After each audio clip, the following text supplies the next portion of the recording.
and welcome back. This is again Kerri Ernsten. Is that how you say it? It's Ernsten. The T is silent. Not many people know that. In part one, she talked about childhood abuse and how that can affect us, and the hope that we have for healing from childhood abuse. She took us in her story to the point where she had actually been hospitalized and discovered this as part of her background. And so we're going to let her take it from, I'm going to set my trusty little timers because I have to keep this under 10. And we're going to let her take it from the halls of the hospital that first time that she went and continue on. Go ahead, Kerri. Okay. So you want me to start from the hospital? Yeah. Okay. As I talked about, my therapist, came up to me and talked about how delicate the process of healing is, and to allow myself time to just focus on this and just heal from this. I was off work for about three months, and then I decided to go back. And I had this woman that I was working with. She came up to me and she said, "Kerri, I don't know where you've been the past few months, but it's like looking at a whole new person when I look at you." I says, "Well, I've been through a very cathartic experience. I didn't really go into the details and stuff, but it's such a long story. Where do you want me to start?" Well, I think one of the main things that we've just seen in your first story was some of denial, acceptance, and rebuilding. And first going through the denial, there's nothing, and then you went into the acceptance and saying, I had a dream, the dream brought me to understand this, and then the third one of rebuilding in the hospital, deciding what to do. I've been through those stages, and it talks about this in the Courage to Heal. It's like a spiral. You'll go through these stages, and then end up back at stage one sometimes, and in the book it doesn't talk about this is set in stone, this is what you're going to go through, but it's just the experiences that a lot of people have gone through. And the thing that I've discovered about myself and working at NAMI is that every person is truly different from each other. There's no one way or set way to heal, and it's just everybody is just truly different. And one example of that is I was talking to a client last week about his wife that had been on the medications, and they changed and didn't know, tried to find the medication that was right for her.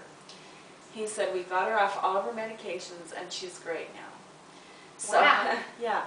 So that's different. For the most people, we do need our medications, but I guess the point is just that it is truly different for everybody. And upon leaving the hospital, leaving the hospital and getting back to my life with working and my husband and being married and things like this, and things were okay for a while, and then I started feeling bad again. Just the numbness. It was, for some reason, I didn't know what it was, and I just tried with all my heart to hold my marriage together. It was just so difficult. And then after I just thought at that time, with the tools I had at that time, I couldn't go on anymore with the marriage, and so I ended up leaving, and then that's when I had moved to California, worked there, and had another breakdown in December, and this was December of 1992. Had another nervous breakdown, ended up in the hospital again. Was able to You're probably going, "Not again." Oh, yes. But each hospitalization always got from one point to the next. Okay. And I was grateful for that. Okay. So, some people feel really ashamed about being in the hospital. For me, it was the best thing that ever happened to me. Because it's so funny, people say, "Well, what have you done great in your life that's made a difference in your life?" And, people say kids, going to Hawaii, and mine is, I went to the hospital. So I ended up back in the hospital, and they did some more exploratory things with the abuse and things like that. And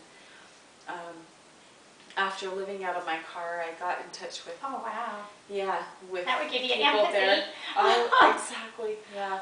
Living out of my car for about 3 weeks, wow. and then I had called my family, and my mom said, "We're going to come and get you." Wow. because I'd always go, like I was raised in Utah, and in between college years I'd go back to California. That was kind of my freedom, my place of freedom. Okay. Because the culture is just that way, Okay. down there. And then when my parents came and got me back to, when I was in the hospital, my parents flew, me from California, Utah. And I can remember on the way from the airport, I was thinking to myself, this is my home, Kerri, this is your home. Bloom where you are planted. I don't know if you've heard of that. Yeah. But that was the time when I said, you can't, I was burning all my bridges with people. And, I think life is a cycle, and I had a really good friend tell me that, is that kind of what goes around comes around.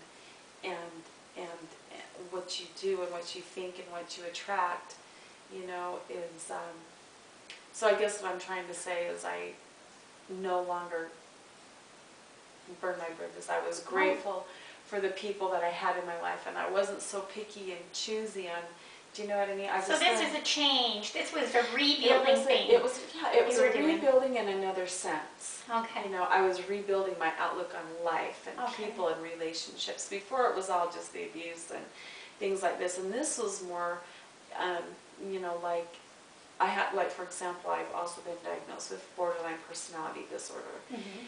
And we are so stubborn. People with borderline are just, we're really difficult, to be around. And in fact, That surprises me. I don't find you difficult to be around. That's what people say, but they didn't know me back then. So. But one kind of funny example is this was the last time I was in the hospital, and this social worker had come up to me, and this was in about '94. So it was a while ago, but this social worker came up to me. She said, Kerri, there's this medication out. It's called Clozaril, and it has done wonders for people that have your diagnosis. Would you like to try it? And I looked at her and I said, no, I like my struggles. This is me. Leave me alone.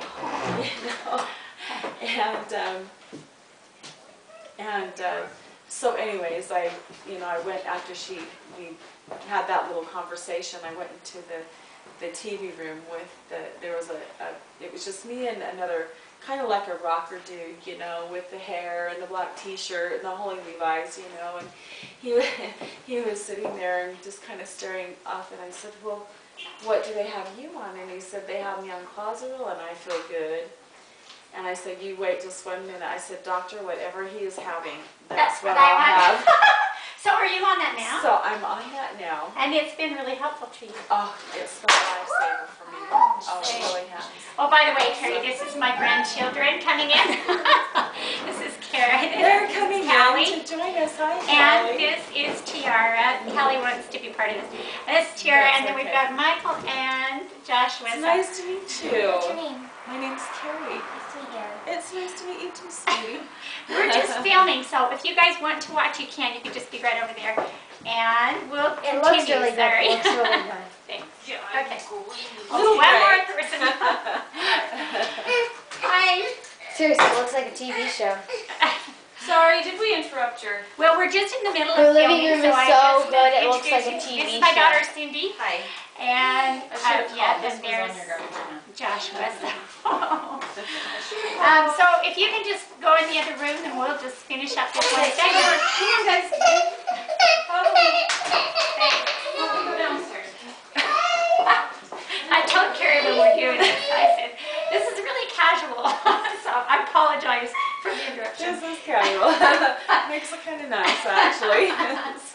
So anyway, you were talking about the person that you wanted to, you took that medication and that has been helpful to you. Yes, it has been a lifesaver for me. And the next day after I decided to take it, my therapist called me in and he called my mother. My mother was there, and he sat me down and he said, Kerri, he said, are you ready to settle down and have your mother as a part of your healing?